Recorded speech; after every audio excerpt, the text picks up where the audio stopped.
We are back in the house, everybody. Welcome to the Just Fans podcast. Another day, another day without our boy I'm about to say Carlos. another Carlos free episode. Free at Yes, last. Free at last. yes, sir. Yes, sir. We don't miss him at all. Not even a little bit. I don't know. I love Yeah, taking care of all the logistics and all this nonsense that I have no idea what I'm doing. yeah, we can smell him through the screen, so we're glad he's not here. We're glad. We're glad. We Our sent him to go boys. find it. We sent him to go find Atlantis. He can't come back till he finds Atlantis. So we can never see him again. So He's still down in Mexico, doing whatever it is people do down there. he's looking Uh, for no more. is do we know when he's coming back? I have no idea when he's coming back. Hopefully on the 33rd of February. I'm sure there's people out there waiting patiently for him to come back, but Not he. debatable. Maybe the cat. Maybe the cat. Maybe the cat. Man, fuck that cat. I've seen it. I've seen the cat plenty of times, but I've never actually touched it. Motherfucker always runs away. Yeah, same here. I guess he doesn't like Fuck the us. Fuck the cat. But enough about Carlos. I'm actually joined by my buddy Rios. How's it going, Rios? Going pretty good. Feeling pretty ecstatic. Over the upward to the residents of a Skid Row caused over the weekend. And Carlos not being here. I mean, life's good right now, man. Life's good. Couldn't be better. We're actually supposed to be joined by our friend Mr. Wheelhouse from Locked On Astros, which Carlos was in his show just a few days ago. I think it was like last week. Hopefully he'll join us soon. But we're gonna talk some Astros today. And after the series we just had against the Dodgers, I feel like there's plenty to talk about. Yeah. So why don't you start us off with your thoughts on the series as a whole, and then we'll pinpoint different aspects about it. Well, as far as the series against the residents of Skid Row, first let me say Montero should never, ever, ever, ever see the field unless we're up by 10 runs. I No, did not want to him out there. see, I disagree. I disagree because I feel like Montero should show up if we're losing. I do not want him to give up any more leads than we need to. Like and that was what killed us this series. That's what won the Dodgers the game on game 2. That's what almost lost us the game, the last game of the series. But carry on. Well, yeah, same thing with game 1. Like it was a one-run game. Like we were up and we weren't. And I feel like that. I feel like that's the silver lining about this series because the Dodgers, they're still a pretty good team. I mean, they're also in third place in their division, just like ours, like us. But yeah, they can always turn it around, just like we can. Exactly. But I feel like we're on the same level as far as offense and defense, and the fact that all the games were very close. It's something to look. They were all one-run games, all 3. Yeah, and we actually that last one, that was the first extra inning game that we've won this season. Yeah, because we have struggled, and it has to do with the bullpen. As good as some of the rookies have been, the bullpen hasn't been too consistent, and we keep giving up leads late in the game. And right when we think we have the game won, and here comes Montero. Here comes Montero. Psych. Hold my beer. So it's just a lot of going back to the Astros just not being able to kill the game, and part of it obviously comes with injuries, right? We're missing Jordan. Altuve hasn't been playing consistently. Uncle Mike's still out. Uncle Mike, I don't even know when we're gonna see him again, right? So we're dealing with all these injuries. We're in June. It's not the end of the world, like you said. Just like the Dodgers can turn around, so can we. However, the Angels are breathing down our necks at the moment. So that's what's making me not want to hit the panic button just yet, but I am panicking a little bit. I would say that the heart rate's a little elevated because they're a half a game behind us. But we've seen the story of Mike Trout's entire career. They go to a little run and then they implode. Just like last year and the year before. And the year before. and the And year the year before that, before. and the year before that. But no, it's just one of those things, right? Because you could always say, yeah, no, let's stick to, history has taught us this or whatever. That's the first time for everything, dude. And Yeah. we talked about the Texas Rangers being. South Oklahoma Rangers, sir. We talked Get it about right. them at the beginning of the season with some of the moves they made. I was saying, like, they could be one of those teams that, sneaky, like competitive team that, makes the playoffs or whatever. They've been the best team in the division by far. Like, the pitching staff is Mm, pretty solid. mm. Offensively, they've been very consistent, something we haven't been in I either side of just the ball. No, I know it sucks to say. It sucks to say that South Oklahoma is actually, you know, dominating the division as good as they are. Um, they've struggled in the past, what, 10 games or so. I feel like they in the last 10 games they've been 500, but in the our last 10 games we've fallen down the wayside, dude. Like, yeah, there was a chance for us to actually take the division, and then overtake we them. Yeah, just there was a point where we look actually pretty good, and then Jordan gets injured. I feel like he's always a game changer for us when we need him the most. You call him the most clutch player we have, basically. I feel like him and Tucker carry the team whenever we need them to. I would say most clutch player in baseball.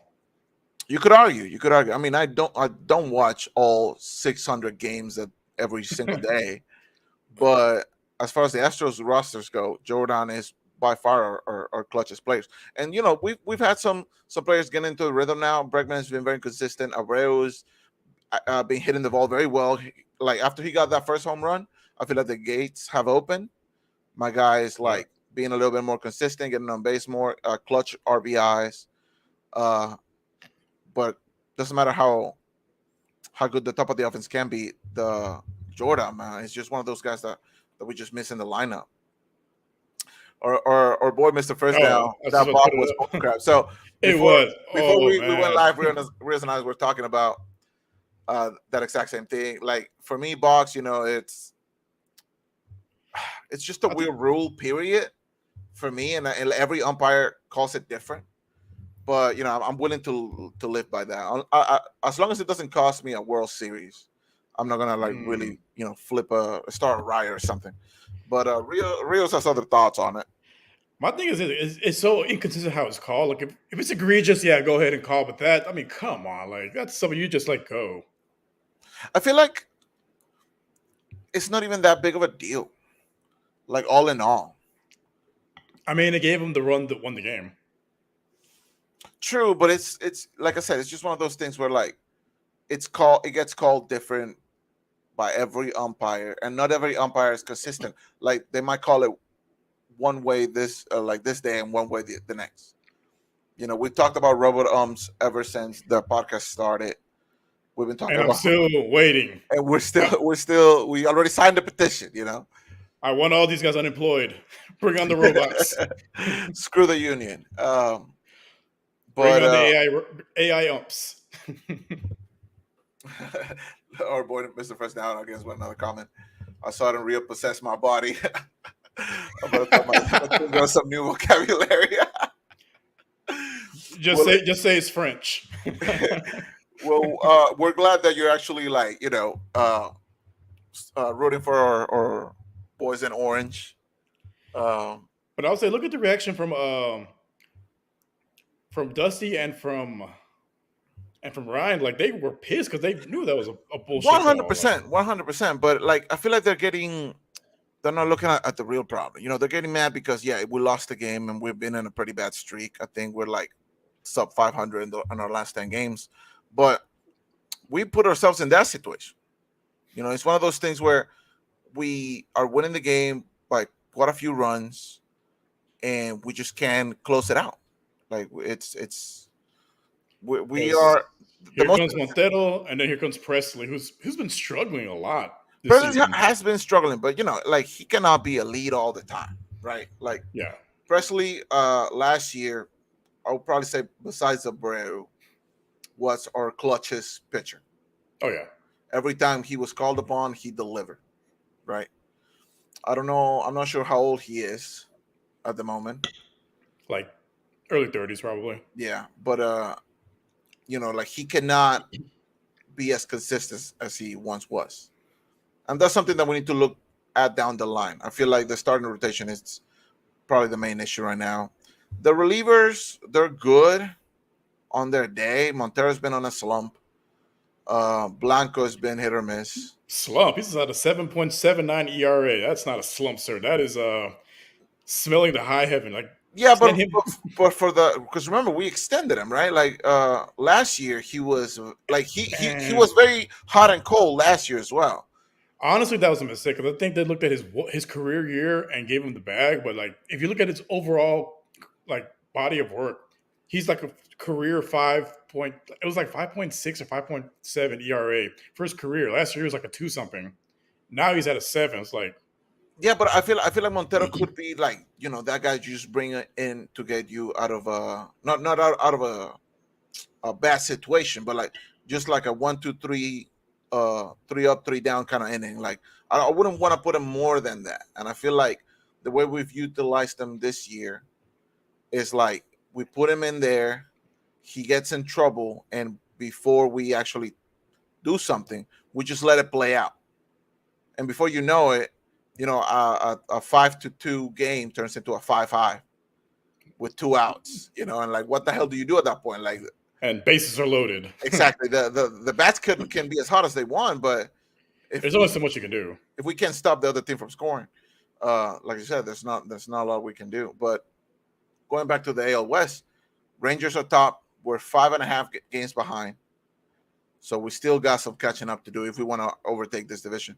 Like I said, the Angels are only half a game behind, and kind of like us, they have struggled in the past 10 games, but the beating they gave to the Oh man, yeah, that was a football score. I think it was Colorado. was it Colorado? Was it the Rockies? Poor Rockies, man. They always get the short end of the stick. I mean, bro, that was just dog walk. Dude, but it was so bad. It was so bad. It's like at that point, Wave the white flag. just wave the flag, man. Just call it in. They scored like what was it, like 13 runs in one inning. I'm like, dude, just let it end. Just let it end. It was 23-0 with 25 hits. I'm like, Yeah. But it's just one of those things where like that's when the Angels show they're not messing around. We know the Otani talks. If they're not competitive, he will demand a trade type of thing. They're only half a game behind, dude. They could be competitive, like in by the end of this week, they could be second, breathing down the neck of the Rangers. Depending on things play out. And as an Astros fan who's used to dominating the division, last year the Rangers weren't even on our radar. Nobody was. Well, I think part of it is we're a little bit spoiled these last 6 years. It's the golden age of the Astros. We've been a little bit spoiled. We're used to them, just being a bulldozing machine in that division. Now that there's a little bit of adversity, people are panicking. It's like, you know what? I think maybe that's what they needed, a little adversity. Adversity builds character. But I feel like we've dealt with adversity a lot of the season so far, man. Well, yeah, this season have been hitting us from day one. Like I said, this season's the first one that had like real adversity. Besides the whole cheating scandal thing and the booze and all that, like this is a real adversity on the field that they've had since like 2016. Because they've been dominant for the most part. 2020, no one counts that year. Sorry, Dodgers fans. No one. Make your mouse ring. It is the one trophy that does have an asterisk by it in the books. It's in the Carlos show. No. Who's Carlos? He's on waivers now. He's out looking for Atlantis. And we hope he never returns. We hope he never finds it. But like I said, that series with the Dodgers, man, it was like a real reality check. I feel like we were lucky to come out of winners of that game. Because after they tied the game, the Dodgers were just as capable to win. And again, the bullpen is just letting us down. Moving on to our series against, I think we play the Cardinals next. Yes, we play the Cardinals. Another team that's like, a series we should win, Not but really on our radar, but yeah, like you said, serious we should win, but what can we expect? Like we always play down to our competition. So what are you looking forward to? What can you expect for this upcoming series? man, hope honestly, as far as on the field, not too much. I'm looking for off the field. Get some more updates on Jordan and on Brantley and Orquídea because they moved them to the 60-day IL, but they're not that hurt. I think they just did it for create roster spots. So I want to see like actual updates. Like, hey, was there a timetable when they come back? Because we definitely need their bats in the lineup because it's been a struggle. I do hope Urquidy can come back soon. I feel like we've really missed him. Like he's one of those probably the most underrated pitcher in our rotation that we had coming into this year. Everybody talks about Yeah, Framber. Everybody talks about uh, Christian. Christian Javier or whatever. Hunter Brown was the up and coming, right? But Urquidy, man, he's won us a lot of games in the past. He's solid. People look at the ERA, try to that downplay him a little bit. Like you got to look at the big picture. Like he's Aloha, hardcore sports. aloha. Yeah, we always forget to mention it. Shout out to hardcore sports. Shout out to Let's Talk Sports, our boy Dan. And it's funny that you mentioned aloha. I'm actually drinking a Hawaiian beer. Thank you for the love, brother. Thank you for the love. Much appreciated. And now it looks Also, like our boy Carlos sucks. Carlos does suck. And Tremendously. look at who just joined in. It's not Carlos for anybody who's asking. Of course, no one wants to see Carlos. Hey, what's up, boy?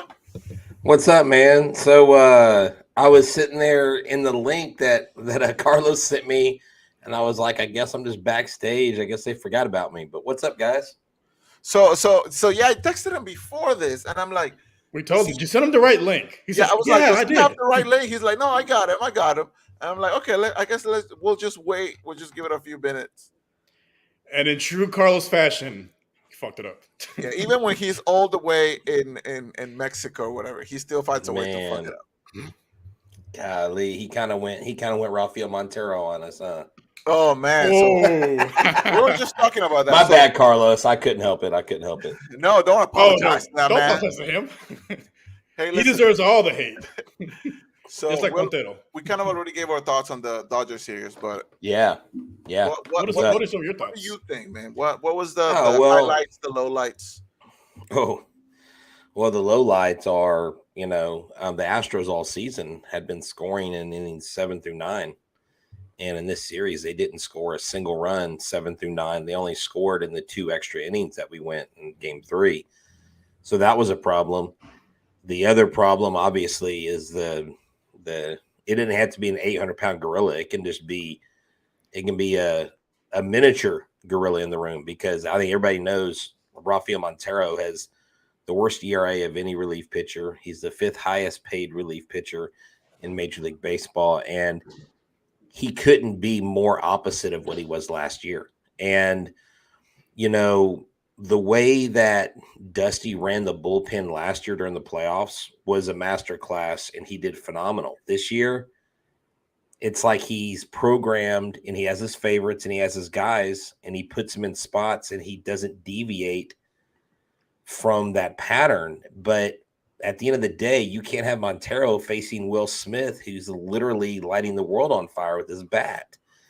I knew when Freddie Freeman got up that he was going to get his 2000th hit and probably, score some runs. I'm surprised he didn't hit a home run on that. You could tell as soon as he got ready for the at bat, I was just like, oh, here it comes. Here comes number 2000. I'm like, oh. Yeah, here it comes. It had to be on us. But, there were some good things. Corey Jolt showed up big, I thought, with his glove, with his bat. Abreu is looking more and more like Abreu. I was comparing his numbers from last year in June to this year.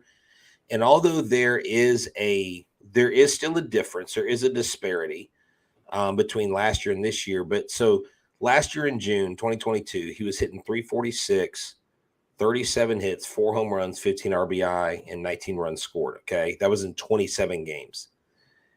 Now this year in 20 games, He has a 284 batting average, 23 hits, 4 home runs, 16 RBI, 7 runs scored. So the power numbers are there. The average is, it's like, 80 points difference, but still he's not far off from where he was last year in June. And I think you'll continue to see him trend upward. And maybe the absence of Yordan has helped this because, then they it's funny. Someone said ever since they signed John Singleton, Abreu's like 4 for 9 with 2 home runs or something.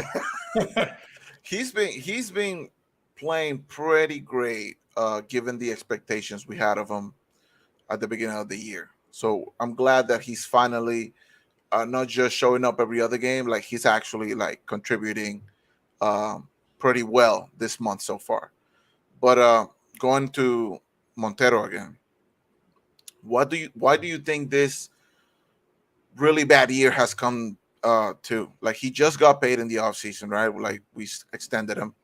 Yeah. Like out of all the relievers, he wasn't probably like my favorite, but he was very much quality during the playoffs. Oh yeah, no, he was straight gas. He was reliable. Yes, he was missing bats. He was hitting the zone. He wasn't giving up a lot of runs, and everybody in Seattle was like, "That's not the guy we traded. Like the guy we traded sucks. He's terrible." Yeah, and if you look outside of his 2022 season, I think his lifetime ERA is around 4 or like 5 or something. It was like a 5 point something. Yeah, it was 5.49 or something. And this is okay. I don't think he's as bad as he is now, but I don't think he's as great as he was last year. I think he's somewhere in the middle. No, not even close to how great he was last year.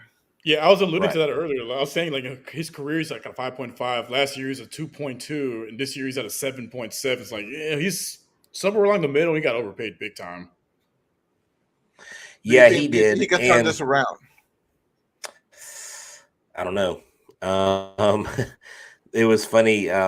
Jake Asman and the guys on the Wheelhouse on 97.5 were talking about how they would like to see him go on the 60-day IL and not actually be hurt, but just like go away for the season. I mean, everybody's down on this guy. I think it's mental right now. The only thing they can do is do a phantom injury, put him on the IL, get him some rehab work that he would qualify for in the minor leagues, and let him work with some of their pitching coaches. Just let him cook. Give him a change of scenery. Exactly. I feel like let him do that because look, Belak, he stays stretched out, I think, as a starter. I kind of thought, well, maybe you could put him in as a long relief guy, but I think they want to keep him stretched out as a starter in case an injury comes up. You're not going to remove anybody from the 40-man at this point, but Joe Record who's not on the 40-man, is the closer for Sugarland. You always have that. I don't think Spencer Arrigetti's coming up this year, but he got moved from Corpus to Sugarland and actually called it. They announced he's actually pitching Wednesday because he pitched last on the 22nd. He's 7-2 this year. Okay. The kid's throwing straight gas. He's out of the Houston area. He's out of I believe he's out of Katy. He's out of Cinco Ranch. Go. Yeah. Cinco Ranch. Yeah, he went to ULL. He was a Raging Cajun, and he crushed some in the college wood bat league down there, I think, for Victoria for that team. And this kid's got it, man. This kid is gonna be a special arm. And so, when they get to trade deadline, that his name's probably going to be mentioned, and Dana Brown better keep a hold of him. Well, that is good news that we actually have some pitchers coming up, because with all the injuries, man, and Presley's not getting any younger. We don't know what's going to happen with Montero's unplayable at this point. Right now, he's unplayable. Yeah. I'm hopeful he can turn it around. Again, always going back to the McCullers, health issues. Now Garcia, when he comes back, probably next year, will he be? Because he was like Garcia was never really lights out. He was very promising. He could be that reliable long reliever at times, but now you don't even know if that's going to be the case once he comes back.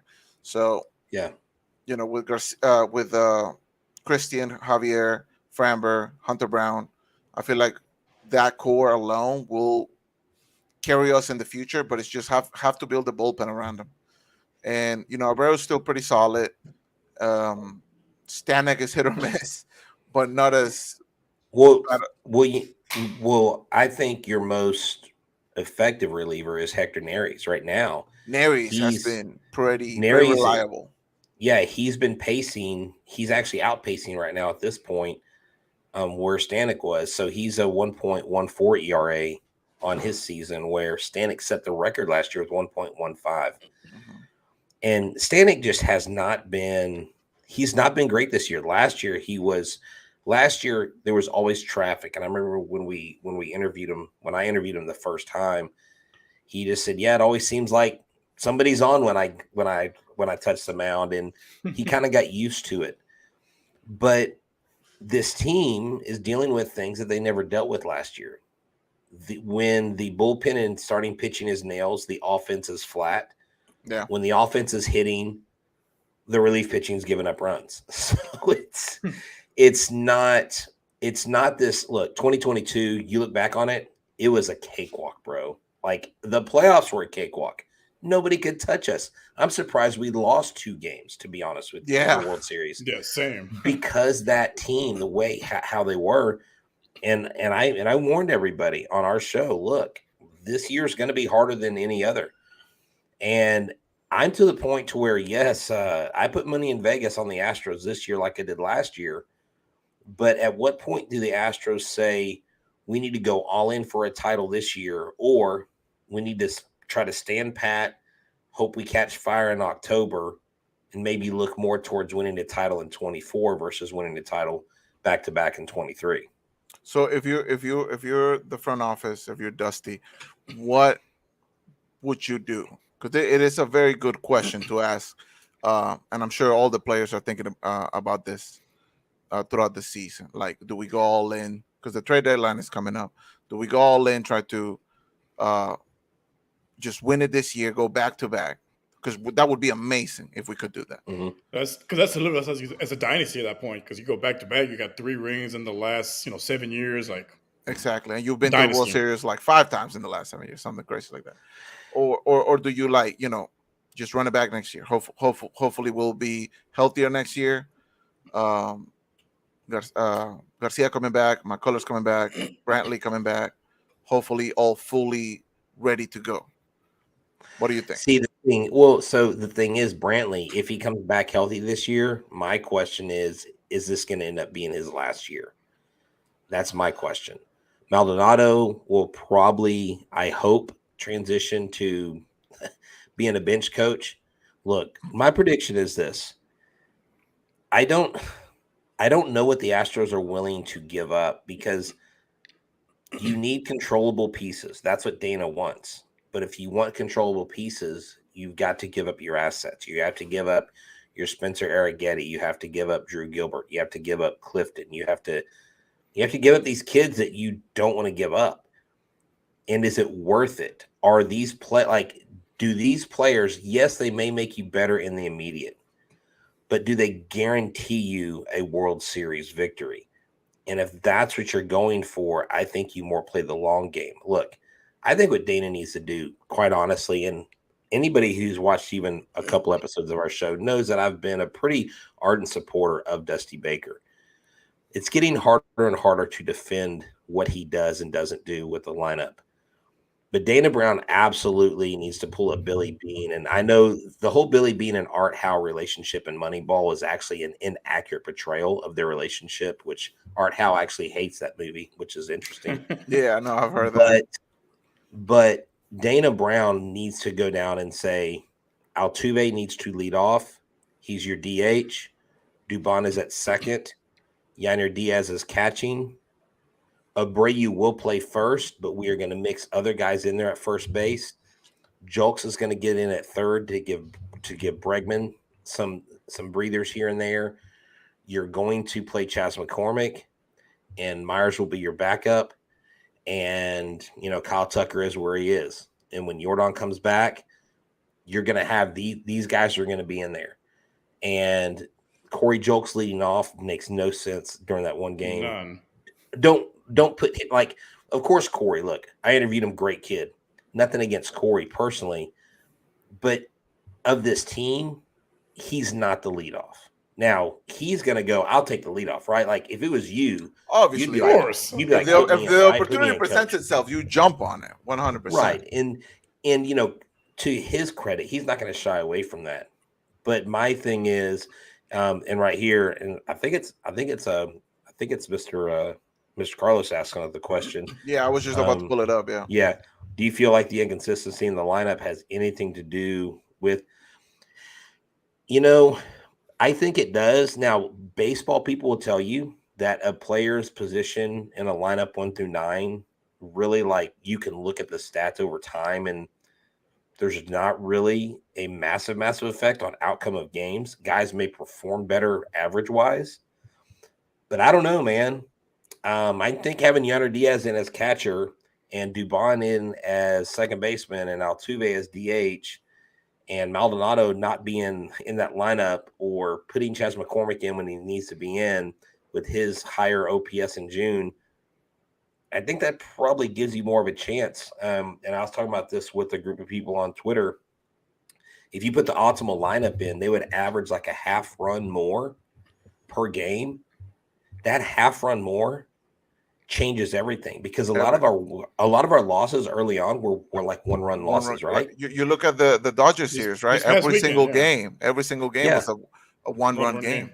Yeah, and so where the Rangers are 5.5 up on us, I really think we would be up on them if they would have done more with the lineup. If they would have said, "Okay, Diaz, look, Maldonado, love you, sorry, but you know you got to ride the pine a little bit more because Diaz absolutely needs to be in there." And Diaz is never going to learn to be a great catcher if he's not in the game catching. Exactly, and Diaz has been hot, dude. He has real hot. His defense has been good. He's getting on base. You know, he's been getting us runs. Like, I don't understand why he doesn't get played more. Like you mentioned earlier, Dusty has his guys, and Maldonado's one of his guys. But can you really blame them though? Can you really blame him for it? Because he put the trust on them last year, and look what happened, right?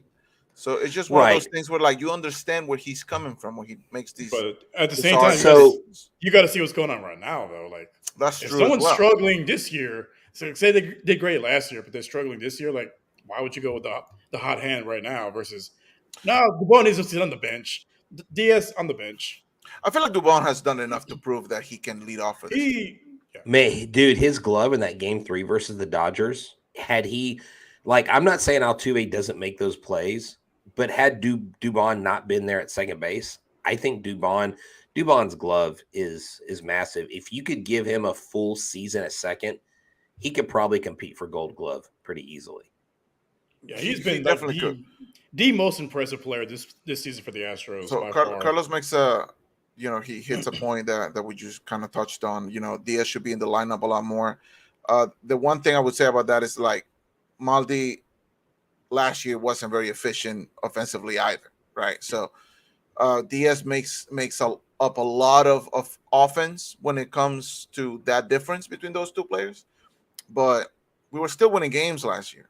There's something different about this year, and it goes back to the pitching, giving up leads, because we'll take the lead early on in a game, and you know we're just cruising, and then come the 6th, 7th inning, whoever takes them out, and I'm just like biting my nails because I'm just like, oh, here comes three unanswered runs.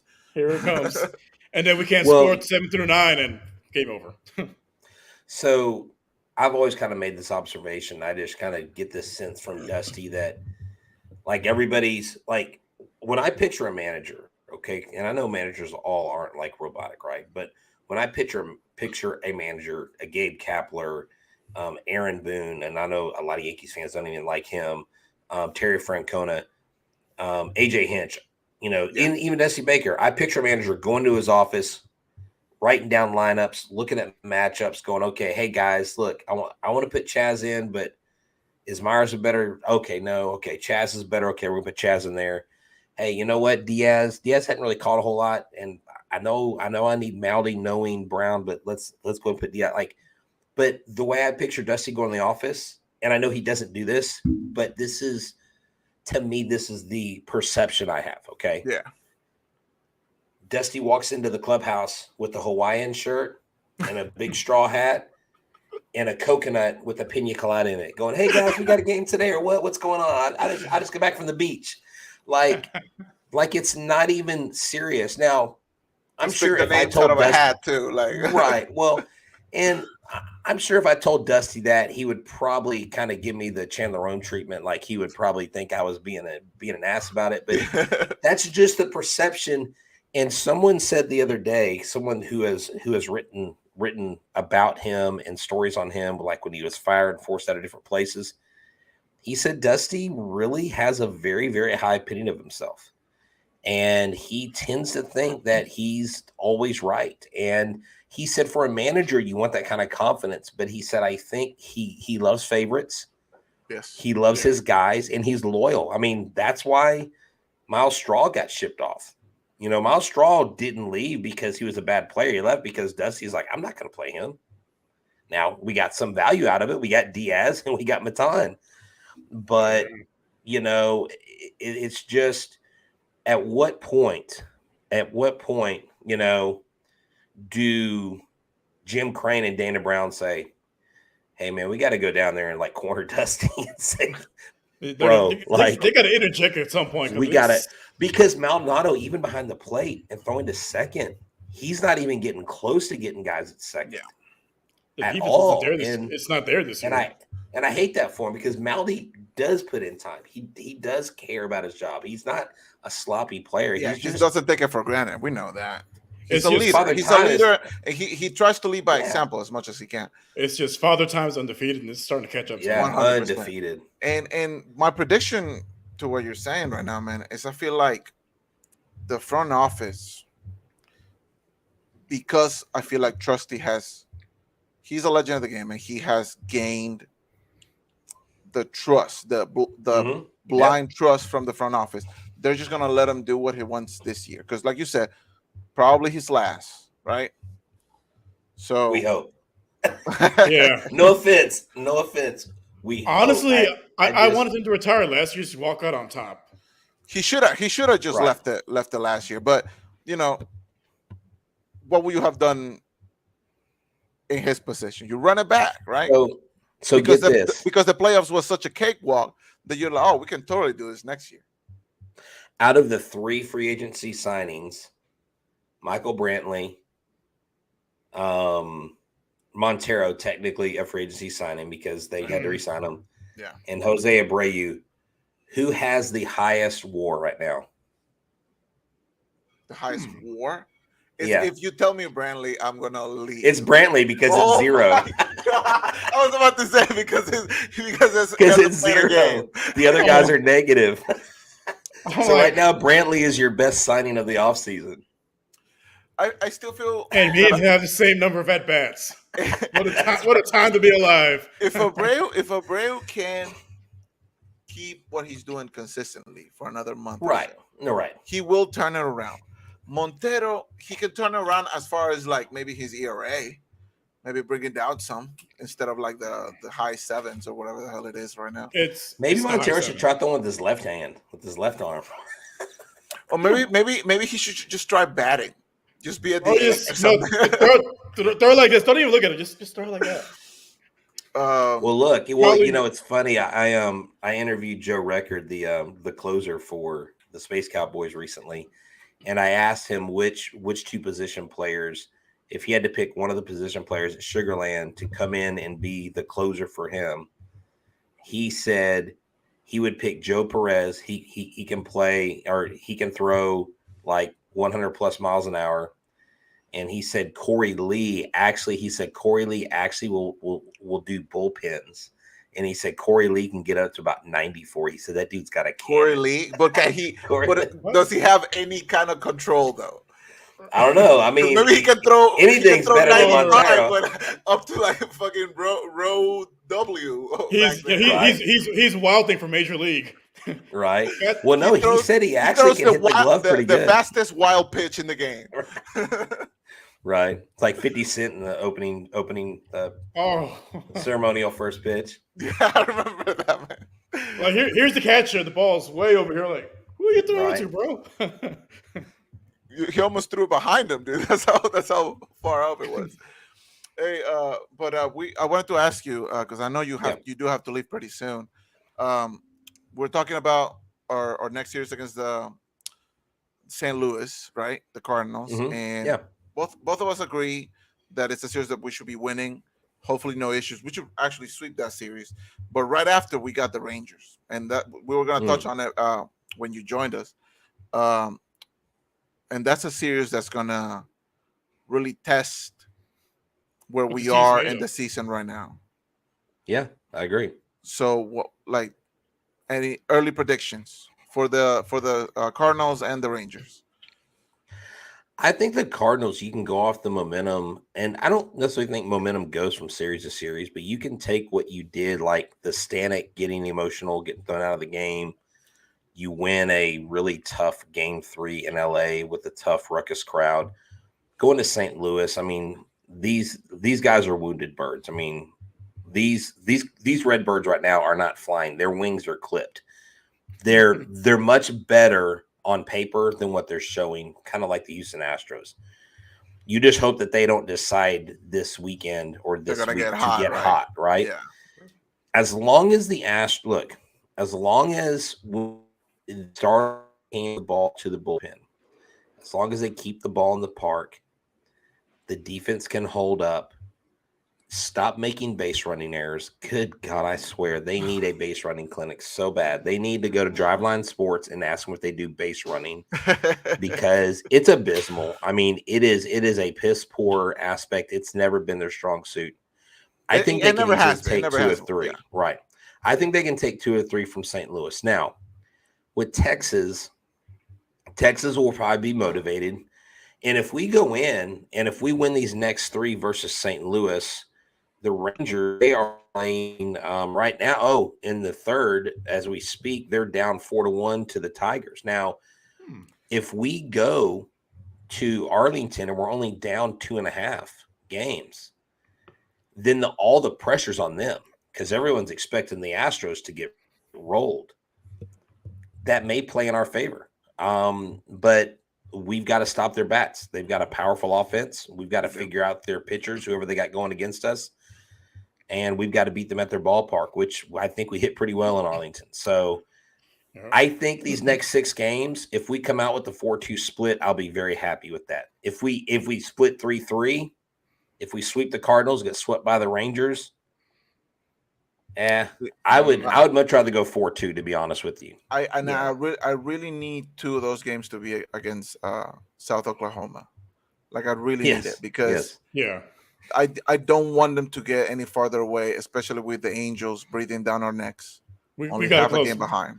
We got because after that we've got Colorado for 2, which should be a cakewalk, and then Seattle for 4. And Seattle has not been playing well. So you've got a schedule outside of the Rangers, 3 in St. Louis. That's 5 total with Colorado, and then 9. You got 9 of your next 12 games are very winnable. Very you winnable. could easily, you could. This team, believe it or not, could go 10-2. Yeah. If you could, even if you lose a series to the Rangers, you're still going to gain at least 3 or 4 games on them. Now, at the very least, yeah, we're going to be like 2 games behind them. Especially if we get Jordan back. Oh man. If everything goes to plan, like again, going back to the lineups that Dusty's been putting out, something's got to give at some point. Right. I feel like he's gonna have me doing leadoff next game. The thing is like we're gonna play so well against the Cardinals that he's just gonna let it be going to play the Rangers.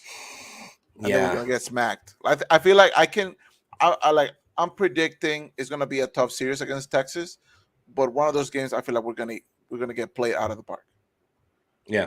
Because the way Texas wants to beat us. Wants to beat us so bad. South Oklahoma. They do not want to give up that lead that they have. So I feel like one of those games, maybe even game 1, I can see that being like an 8-1 type of ball game. Yeah, in that first one. Right, and those games will probably go one of 2 ways. You'll probably have each team win in kind of blowout fashion, 10-1, 8-2, 9-2, whatever, and then the other game will be like a 4-3 game or 2-1, like a 1-run game type of thing. Right? Yeah, you'll probably have 2 blowouts, and then you'll have one really close game. That's typically how things kind of tend to go, I think, with the Rangers. And look, the Rangers bullpen is still susceptible, and the Rangers have not been. They've been kind of evening out a little bit. So they are still, they're still what, 47-2, or is that their record? Let me look real quick. Yeah, and the last 10 games they've been 500. 47-30. Yeah. Yeah, right now they're still That's ridiculous. And we're 42-36. So look, with all this being said, we've won 1, they've lost 2. They're 5-5 in their last 10. We're 3-7. We're only 5.5 out. We're only 5.5 out. You've got to see, I'm always positive, always Astros. You got to see the positive side of this. We're 5.5 games back from a team that should absolutely be 10 or 12 games up right now, and they're not.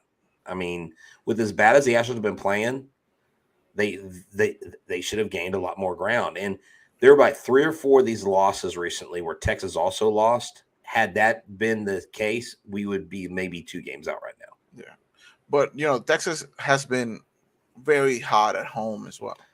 Yeah, right. They can hit in their ballpark. Hey, I don't know. Maybe they're using cameras. Maybe they're cheating. I'm just saying. Crazier things have happened, right? So let me ask you guys something. Go on. If it came out today that another team was cheating like just as bad as we did, and I don't care what people think, we still won that championship. Y'all can eat it. Right. We still beat them at Dodger Stadium, so I don't care. Yeah. Yeah. We won we won more games in their stadium than we did at home. Please explain that to me. Let's say the Braves, right, are actually cheating, and that's what they're as good as they are right now.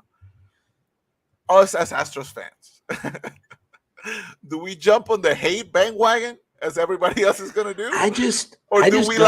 Do we defend them, or do we just stay quiet, like in the corner, like, it's not us? Well, I remember one of the first times the Red Sox came to Houston after everybody found out that they cheated in 18. Yeah. There were a bunch of fans going, "You bunch of cheaters, you cheaters," and I was like, "This is like a cheater Super Bowl." Who's the worst cheater? Yeah, right. Cheat off. Well, here's the deal, and you have to look at the whole spectrum. To me, I don't see. Everyone's like, well, these fans haven't had their chance to voice their displeasure. Oh, that's the kind of society we live in. Yeah. You hurt my feelings, so I want to cry about it. Okay, well, cry about it. But why do you always have to have this outward, sophomoric, baby-like emotion? You're an adult now. Build a bridge and get over it. They're pissed because we beat New York, we beat LA, and we beat Boston. We didn't beat Baltimore. We didn't beat Arizona. And we didn't beat Milwaukee. Had we beat those 3 teams, I really don't think this would have been that egregious. And the fact is, we never got caught. Oh, I know so. The fact is, we didn't get caught. We got ratted on. And that's the difference. And I can tell you this, that I've talked to people recently, people that know Major League players. Most Major League players don't give a shit about 2017. They will publicly say they hate the Astros and all this stuff, but when they're in their circles talking, they don't care. You know why? Because everybody was doing something. Everybody was doing something. The Astros just happened to be better at it than the other teams. I mean, look, if you want to get into the nitty-gritty, let me just drop this bombshell on your show. In 2018, there was an article that came out.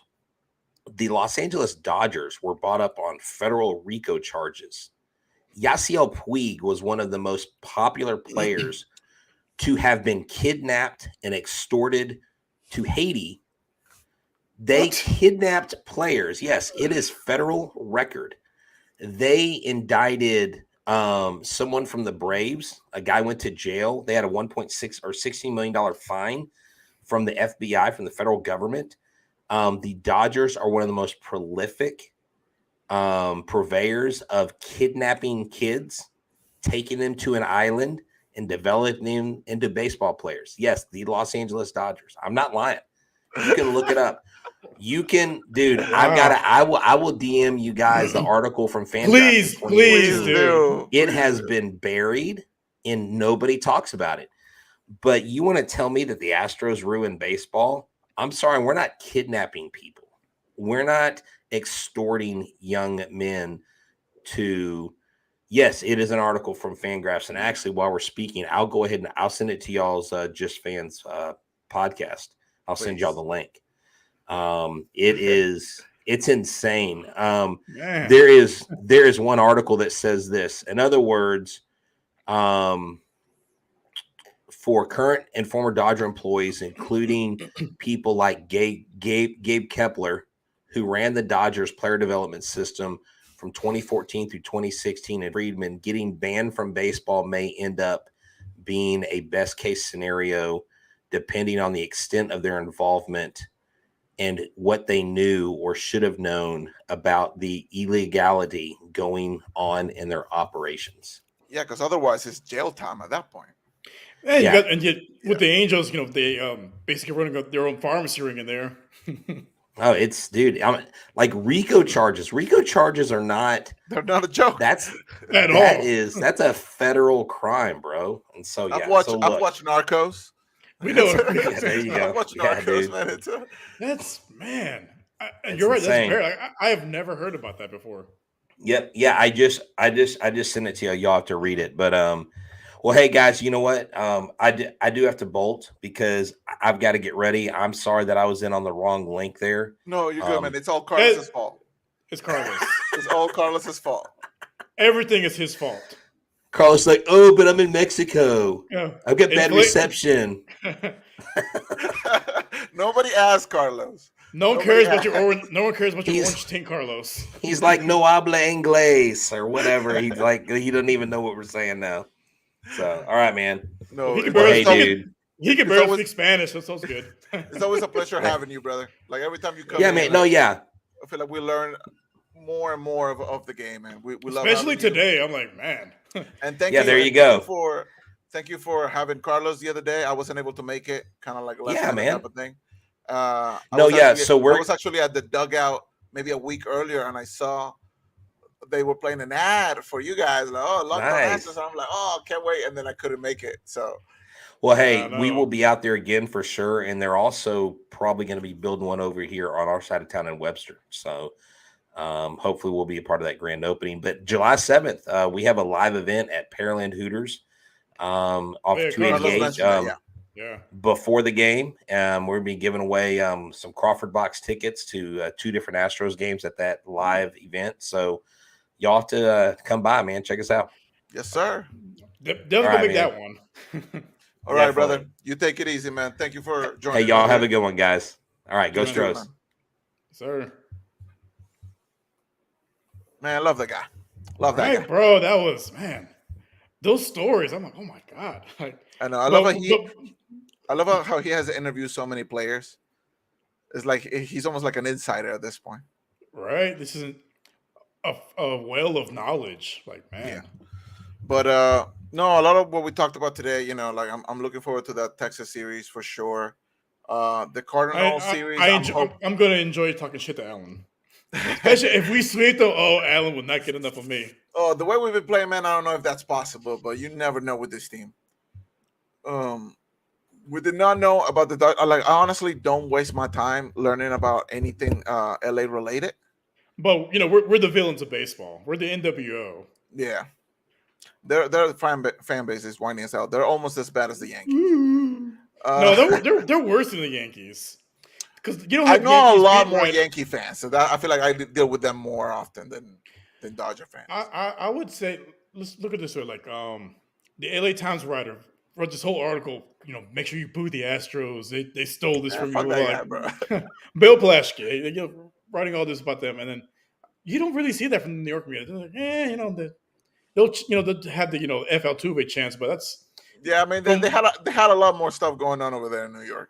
I would say like that's probably like I have a lot of friends who are Yankees fans. That's the younger Yankee fans that are doing that. Like the older guys are like, they know Cheat's been part of baseball We since used the to cheat back 1880s. in the day. Yeah, we used to cheat back in the day too. My great granddaddy cheated. Well, alrighty, guys. Thank you, all of y'all, for joining us. Please share, comment, subscribe to the YouTube channel. Follow us at JustFans22. Follow my boy Rios. He's always posting cool shit. Don't follow Carlos. Don't even pay attention to Carlos at all. Like, he's gone. He's never coming back. Carlos is a waste of skin. He didn't go to Mexico. We sent him there. We made 2 phone calls. That's all it took. Not even. It was a phone call and a text message. Yeah, I know all the Dodger fans are always chanting, "Oh, they won the ring in 2020, bro." That doesn't even count. That's a tinfoil ring. Same with the Lakers. LeBron only has 3 championships. Anyway, there you go. Thank you guys for joining us. We'll see you again. Hopefully this Saturday. Live Saturday Night Live. No, that's not. That's the other one. The other way. live from Saturday night. There you go. And then Carlos. I think Carlos should be here, but we'll see. I hope not, but we'll see. Yeah, hopefully not. Hopefully he's with Namor. But like I said, learning how to swim. Thank you guys for joining us. I'm sorry about the outro. I still haven't changed the logo. My bad. I will fix it. But for now, y'all take care. Good night.